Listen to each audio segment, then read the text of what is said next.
खुश रहना खुदा से दुआ करता हूँ, मेरे कब्र पे फूल दे देना फरियाद करता हूँ। तुम खुश रहना खुदा से दुआ करता हूँ, मेरे कब्र पे फूल देना फरियाद करता हूँ। तुम मेरी ना हो सके मुझे गम नहीं, तुम मेरी ना हो सके मुझे गम नहीं, बस तुम खुश रहना खुदा से दुआ करता हूँ।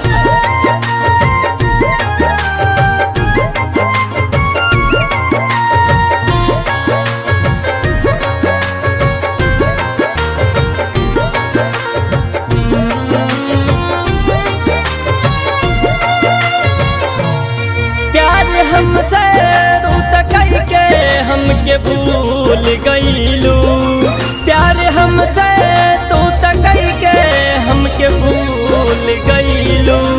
शादी दोसरा से कई के तू कसूर कईलू, शादी दोसरा से कई के तू कसूर कईलू।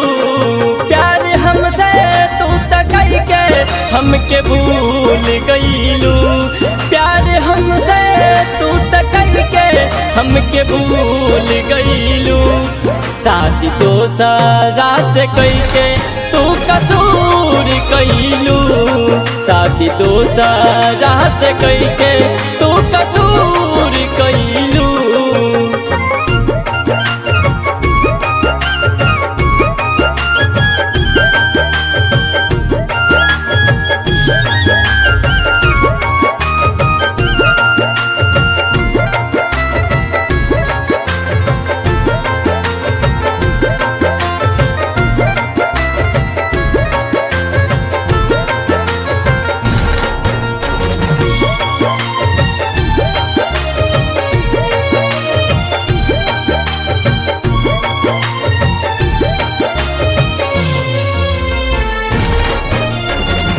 बोला आखिर हमसे का गलती भइल रे, हमरा छोड़ी दूसरा संगे काहे गइल रे। जब जब तुम्हारी यादें आती है तब तब मुझे तुम्हारी जुदाई सताती है, जब जब तुम्हारी यादें आती है तब तब मुझे तुम्हारी जुदाई सताती है।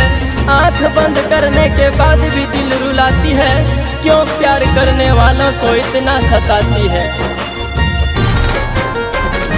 बोला आखिर हमसे का गलती भइल रे, हमके छोड़ी दूसरा संगे काहे गइल रे। तू तो डोली बैठी आपन प्यार भूल गइलू, तू तो डोली बैठी आपन प्यार भूल गईलू। शादी दोसरा से कई के तू कसूर कईलू, शादी दोसरा से कई के तू कसूर कईलू।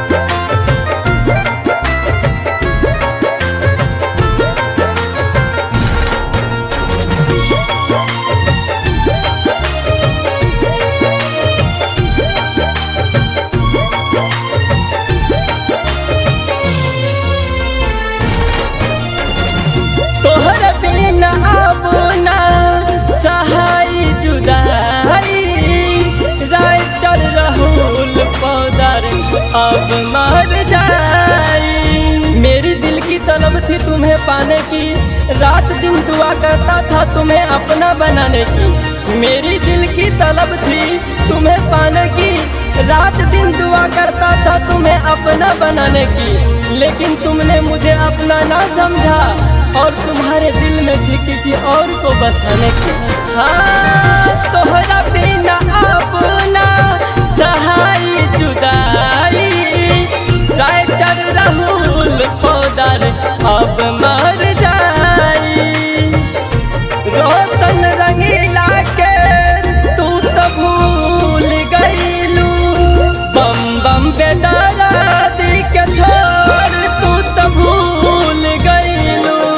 शादी दोसरा से कई के तू कसूर कैलू, शादी दोसरा से कई के तू कसूर कैलू।